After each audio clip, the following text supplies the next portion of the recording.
Yo, Piazza, did you make this?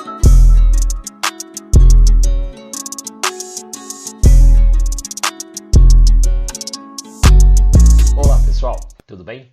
Bom, hoje a gente vai fazer mais um exercício sobre forças.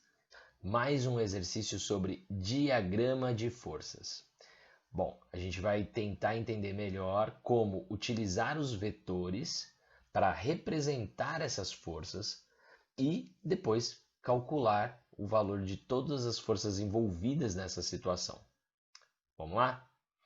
Bom, considere que um corpo de massa 100 kg está preso a uma mola de constante elástica 1.500 newtons por metro, que sofre uma deformação de 10 centímetros no momento em que o corpo toca o solo e para. Bom, vamos tentar entender melhor essa situação, né? O que a gente tem aqui é um corpo que estava preso a uma mola, tá? E essa mola estava presa a um teto, a algum suporte, a algum lugar que foi apoiado. Bom, e eu faço o quê? Eu pego esse objeto e solto. Bom, se ele não tivesse a mola preso a ele, ele cairia, né, de acordo com um diagrama ali, vamos dizer que somente a força-peso estaria agindo sobre ele. Então seria uma queda livre, se a gente desconsiderasse a resistência do ar e etc. Bom, mas esse corpo está preso à mola e à medida que ele vai caindo, a mola vai se esticando, ela vai se deformando, ela vai mudando o seu tamanho, ela vai sofrendo uma deformação, porque ela é um material elástico. Bom, então ela vai deformando, deformando, deformando, até que o corpo chega ao chão, toca o chão e para. Logo, a mola parou de deformar também. Mas ela não retorna ao seu tamanho original, porque o peso do objeto, ou seja, a força com que, neste caso, o planeta Terra puxa o objeto, impede que ela retorne. Então, a gente vai ter essa situação. Eu gosto de começar sempre pela força-peso. Por quê? Porque todo objeto que tem massa, se ele estiver aqui no planeta Terra, está sendo puxado pelo planeta Terra. Então, a gente vai representar, né, primeiramente, a força-peso. Então, a gente vai pegar aqui e vai representar a força-peso através de um vetor, não é isso? Então, a gente vai usar aqui a cor vermelha para representar o vetor peso. E eu vou colocar uma seta orientada para baixo, porque a força gravitacional, a Terra puxa os objetos em direção ao seu centro, né? Então ela puxa, né, no nosso referencial aqui para baixo, tá? E eu vou lá e escrevo a letra P de peso, tudo bem? Aqui ao lado do objeto, tá? Professor, precisa ficar preocupado com o tamanho da seta? Não. Como a gente quer um diagrama, a gente quer um esboço da situação, tá? Então, o que nós queremos é um esboço da situação. A gente quer saber quais são as forças que agem sobre o objeto. Então, não necessariamente saber em escala o valor dessas forças. O que importa para a gente é que a gente represente. Bom, então tá aqui, força-peso, tá? E aí o interessante é você verificar. Você tem condições de calcular o valor da força-peso? Você sabe primeiro o que é força-peso? Bom, força-peso, tá? É a força que a gente chama de força gravitacional, ela tem a ver com a gravidade. Cada planeta, cada corpo massivo, ele puxa, ele atrai os objetos na sua direção com uma certa força. Por exemplo, aqui na Terra, a gente puxa cada 1 kg de massa que está ao redor da Terra, que está próximo da Terra, esse objeto ele vai sofrer uma força de aproximadamente 10 newtons. Se eu pegasse esse mesmo objeto e levasse para a Lua, a gravidade lá é 1/6 aproximadamente aí da gravidade terrestre, então ele seria puxado com uma força menor, ele seria puxado aí com mais ou menos 1,6, né, 1,7 newtons. Então isso vai depender de onde esse objeto está. A gente está falando aqui planeta Terra, tá? Então, apesar do exercício não colocar aqui para a gente o valor da gravidade que a gente tem que assumir, bom, a gente costuma utilizar o seguinte, a gente fala, olha, a gravidade ela tem um valor próximo de 10 metros por segundo ao quadrado.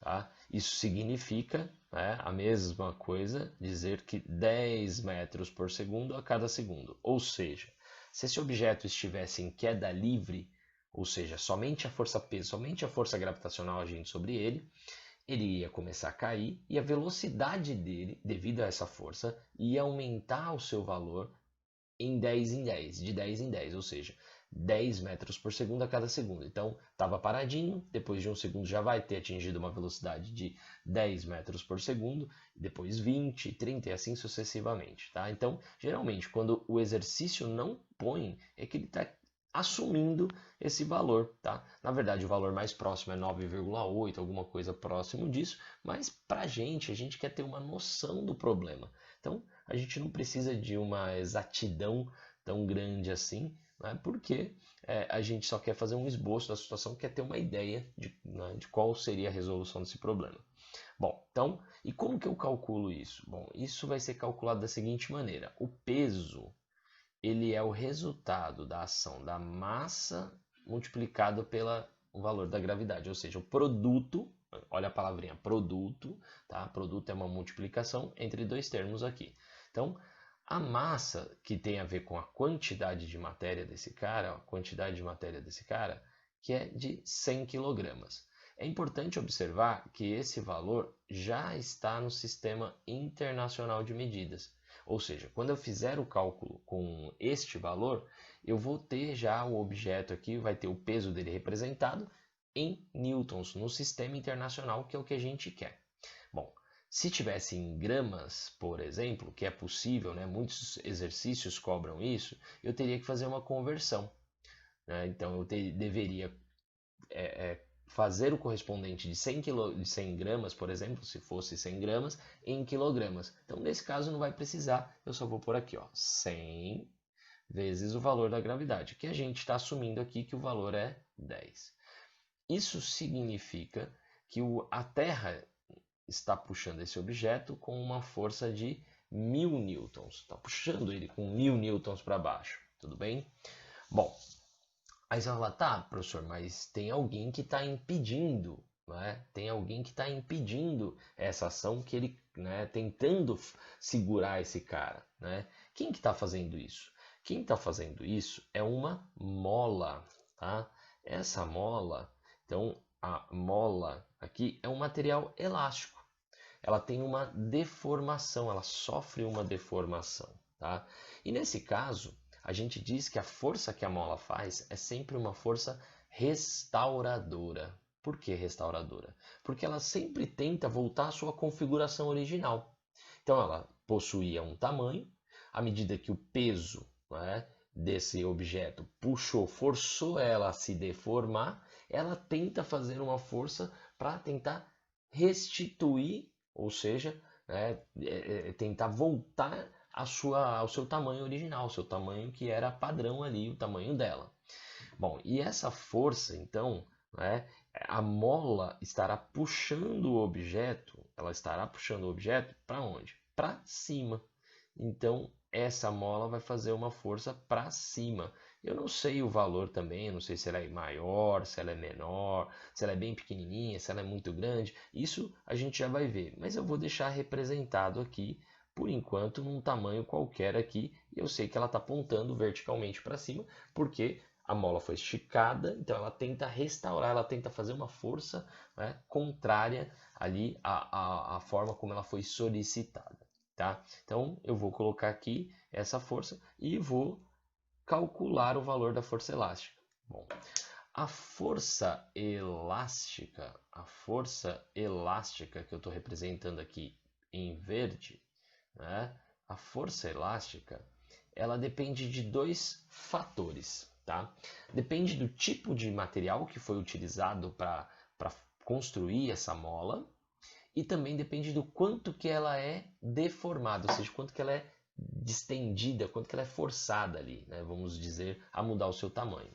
Então, esse material, essa forma de estar ligada ao tipo de material que foi utilizada, está expresso através desse valor aqui, ó, que é o que nós chamamos de constante elástica. Tá? Então, vou fazer um parênteses aqui. a constante elástica, né? Como é que a gente representa essa constante elástica e por que que ela recebe o nome de constante? Né? Então, a constante elástica, para o nosso exemplo, a gente utiliza geralmente a letra K, ela é de 1.500 newtons por metro. O que que significa dizer isso? Significa assim, olha, se eu fizer uma força de 1.500 newtons sobre essa mola, ou seja, puxar essa mola, ela vai sofrer uma deformação de 1 metro. Então, toda vez que eu aplicar uma força de 1.500 newtons sobre ela, seja para deformar ela de uma forma positiva ou negativa, ou seja, esticar ela 1 metro ou comprimir ela em 1 metro, tá? Então, mudar o tamanho dela em 1 metro, seja para comprimir ou para esticar, não importa, eu vou ter que fazer uma força de 1.500 newtons. Então, vai existir uma proporção. Tá? Então, como que é essa proporção? Essa proporção é simples, olha. Então, se eu faço 1.500 newtons de força, eu deformo ela em 1 metro, ou seja, 100 centímetros. O fato é, eu estou fazendo, né, uma deformação, estou produzindo uma deformação nela de 1 metro? Não, o exercício diz o seguinte, que ela foi deformada em 10 centímetros. Então, ela aumentou o tamanho dela em 10 centímetros. Né? Então, é natural que a gente pense o seguinte, olha, se para deformar 1 metro, né, a gente vai ter aqui a necessidade de fazer uma força de 1.500 newtons, se ela deformou só 10 centímetros, qual seria o valor da força necessária? Então, a constante elástica, ela mostra isso para a gente. Ela mostra assim, olha, o quanto você precisa de fazer de força para esticar uma quantidade aqui em centímetros ou em metros. No caso, está em metros, mas os exercícios também costumam dar esse valor em newtons por centímetro. Tá? Então, e aí você tem que sempre ficar, né, ligado aí, esperto à unidade que ele deu, para ser coerente. Né? Então, com certeza esse valor vai ser menor, tá? Eu posso até fazer essa conta aqui e já descobrir. Então, a partir da constante elástica, eu descobrir o valor da deformação. Então, eu poderia fazer essa conta de uma forma bem simples até, né? Ó, eu percebo que o 10 centímetros é 10 vezes menor do que 100 centímetros. Então, obviamente, essa força deve ser 10 vezes menor do que 1.500, tá? Então, ou seja, dividiria 1.500 por 10, o que daria 150 newtons. Tá? Então, eu poderia, a partir da constante elástica, da interpretação da constante elástica, eu poderia simplesmente já determinar qual é a força que está agindo aqui, qual é o tamanho dessa força elástica que eu vou representar aqui, FEL. Esse EL geralmente a gente usa para falar de força elástica, tá? Então, obviamente, poderia fazer isso, tá? Bom, e aí a gente tem o seguinte, se a gente sabe que a força elástica, ou seja, a força que a mola está fazendo, vai ser proporcional a esse valor, eu poderia pensar da seguinte forma, olha, se eu tenho 1.500 newtons esticando uma quantidade de 1 metro, certo? Se eu tivesse aqui, né, o dobro da força, para esticar então aqui 2 metros, eu precisaria do dobro da força, eu precisaria de 2 vezes 1.500. Bom, se eu tivesse 3 metros, quisesse esticar ela em 3 metros, eu precisaria ter 3 vezes 1.500. Então eu acabo percebendo que qualquer valor de deformação, para qualquer deformação que eu queira, basta pegar esse valor, que é sempre o mesmo para essa mola, e é importante dizer que cada mola vai ter um valor, vão ter molas mais rígidas e molas menos rígidas, tá? Então eu vou pegar sempre esse valor, tá vendo? E vou multiplicar pelo quanto que eu quero deformar. Então, na verdade, para descobrir o valor da força elástica, eu sempre vou fazer o quê? Vou pegar o valor, o quanto que eu quero deformar e multiplicar por esse fator aqui, que é o que eu chamo de constante elástica. Então, eu sempre vou estar fazendo isso. E aí eu consigo deduzir um negócio que a gente chama de lei de Hooke, não é? Lei de Hooke. Robert Hooke foi um cientista, um físico, que chegou a essa conclusão. Ele fez vários testes com várias molas e percebeu que existia uma proporcionalidade.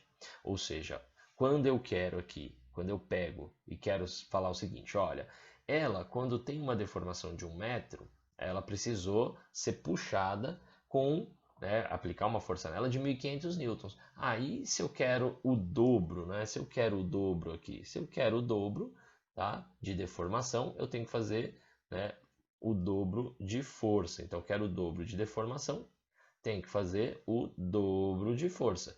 Se eu quiser o triplo de deformação, eu tenho que fazer o triplo de força. E ele percebeu isso, que existia uma proporcionalidade. Tá? Então tinha uma proporcionalidade, ou seja, ele percebeu isso, né, e pensou, né, estabeleceu essa relação aí. Bom, então quer dizer, eu posso tanto pensar a partir de regra de 3, tudo bem, proporcionalidade, quanto através dessa equação, dessa fórmula. Então eu posso usar qualquer uma das duas formas, qualquer uma das duas maneiras, e não tem problema nenhum. Então eu poderia simplesmente ir lá e falar, olha, a força elástica, ou eu posso pensar por regra de 3, ou eu posso falar o seguinte, ó, vai ser a constante elástica da mola, que depende de cada mola, e do quanto que ela está deformando. Obviamente, quanto mais deformação eu quero causar nela, mais força eu vou ter que fazer. Bom, então, como que ficaria a força elástica nesse caso? A constante elástica é 1.500 e a deformação da mola é 10 centímetros. Lembrando que se aqui está em newton por metro, eu não vou poder colocar 10 aqui, porque se eu estiver assumindo 10, eu estou relacionando ele com 10 metros e não com 10 centímetros. Então, eu tenho que converter esses 10 centímetros, né, esses 10 centímetros para metro. E como é que eu faço isso? Bom, lembrando que 1 metro tem 100 centímetros. É isso, ó. Então, regra aí, dica básica, né, é o seguinte, olha, eu vejo que para o número 1 virar um número 100, ele precisou multiplicar por 100, né? E o contrário, dividir. Então, quer dizer, tem um fator de 1 para 100. Significa, então, se eu quero passar de metro para centímetro, eu multiplico por 100. Se eu quero passar de centímetro para metro, eu divido por 100. E se eu fizer, então, 10 dividido por 100, né? Se eu faço essa conta, 10 dividido por 100, isso vai dar 0,10 ou 0,1 metros. Então, eu vou lá e coloco essa informação, 0,10 metros, que representam 10 centímetros.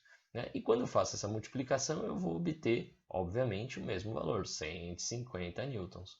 Então, quer dizer que agora eu sei qual é o valor que a Terra está puxando esse bloco, ou seja, com 1.000 newtons para baixo.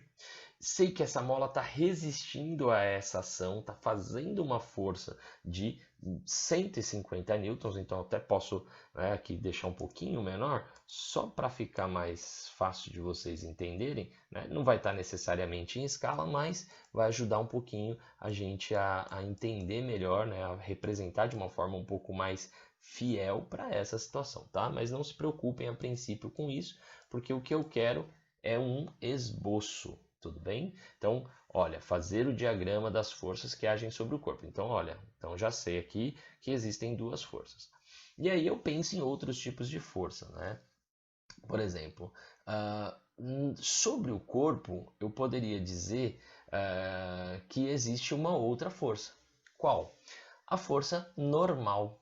E o que é a força normal? A força normal é aquela força que age sempre sobre um corpo quando ele comprime uma superfície. Então, a gente pode dizer que a força normal é uma reação à forma como o objeto comprimiu a superfície. Bom, se esse objeto, se esse objeto aqui não tivesse essa mola, a gente teria uma situação muito parecida com isso aqui, ó. Então, o objeto estaria apoiado na superfície, ele pressionaria o chão com 1.000 newtons de força, que é o peso dele, certo? Então, a Terra está puxando ele com 1.000 newtons, ele acabaria pressionando, né, comprimindo a superfície do chão aqui com 1.000 newtons, e essa superfície ia responder a essa compressão, né, com a mesma intensidade, só que no sentido oposto. Então, 1.000 newtons. Então, seria isso se não houvesse a mola, tá? Se não houvesse a mola. Só que o fato é, bom, existe a mola. Então, quer dizer que o objeto como ele é puxado um pouco para cima, né, a gente tem essa força elástica agindo, ela vai diminuir essa compressão que ele exerce sobre a superfície. Ou seja, esse objeto, apesar de ele ter um peso de 1000 newtons, isso nada vai mudar, a não ser que ele, né, perca massa ali ou ganhe massa, mas o que vai acontecer? Ele já não pressiona mais o chão com 1000 newtons, porque essa força elástica dá uma aliviada nessa compressão. Tá? Então a força elástica ela vem e age aqui com, não é isso? Com uma força aqui de quanto? De 150 newtons. Então eu já sei que a força normal, né? Ou seja, a forma como essa superfície vai reagir não vai ser da mesma forma. Né? Ela vai o que? Vai fazer menos reação. Por quê? Porque houve uma compressão menor sobre ela. Então eu vou colocar aqui em azul, tá? Então a força normal aqui. Então a força normal vai agir também, tá? E a pergunta que fica é: bom, esse objeto está em equilíbrio, ele parou, né? Ele para, ele fica em equilíbrio, tá? No caso, equilíbrio estático, ou seja, parado, em repouso ali em relação a algum referencial que a gente pode escolher.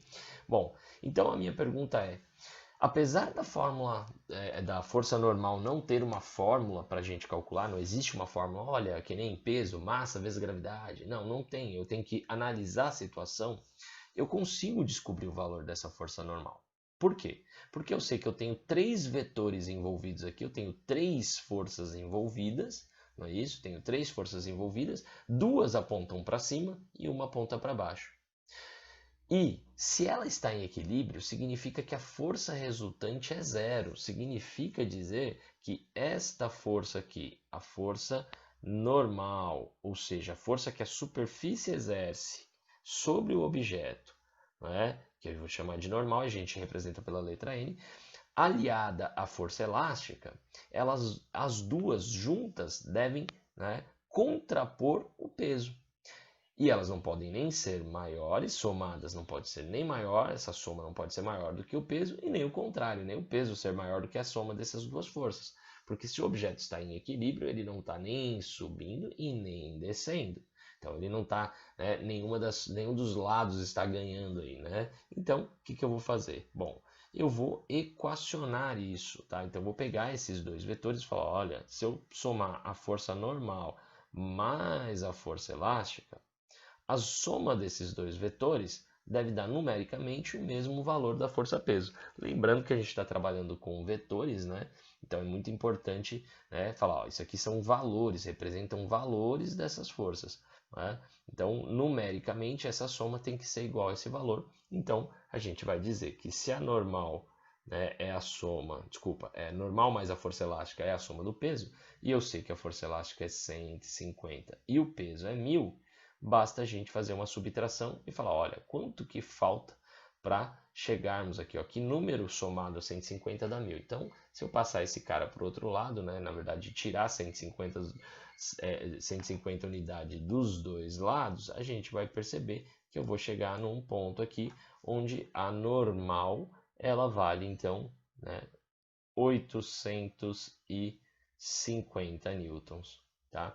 Isso significa que ele pressiona o chão só com 150 newtons, portanto, o chão, né, a superfície, vai reagir só com 850 newtons. Tudo bem? Só uma curiosidade, né? Se a gente colocasse uma balança aqui embaixo, sabe essas balanças que você coloca lá, que você vai na farmácia, você se pesa, entre aspas, né? Na verdade você não está vendo o seu peso. A balança, na verdade, ela mostra o quanto que você comprime ela. Então, quando você está em equilíbrio sobre ela, ela mostra o quanto de peso você está fazendo sobre ela, o quanto que você está comprimindo ela, tá? E aí, obviamente, a balança faz esse cálculo ao contrário, ela vai saber o seu peso, então ela te diz qual é a sua massa em quilogramas. Tá? Nesse caso, essa balança ela não registraria, né, uma massa de 100 quilogramas. Por quê? Porque ela está só pressionada, ela só vai ser pressionada com 850 newtons. Então seria como se a balança tivesse demonstrando ali um valor de 85 quilogramas. Interessante, né? A gente sempre achou, né, que a balança mostrava a minha massa, na verdade ela faz esse cálculo indiretamente. Então ela não calcula o seu peso, uma vez que peso e massa são coisas diferentes para a física, tá bom? Bom, é isso. Tem mais esse exercício para vocês analisarem aí, vejam novamente, tá? Vou colocar outros para a gente fazer também. Em breve a gente vai ver situações onde eu não estou analisando somente coisas no plano horizontal, mas também coisas que estão em planos inclinados, coisas que estão penduradas de uma forma estranha e aleatória. Bom, enfim, vamos ver muitos outros exemplos aí. Então, fica atento aí, tá bom? Um abraço.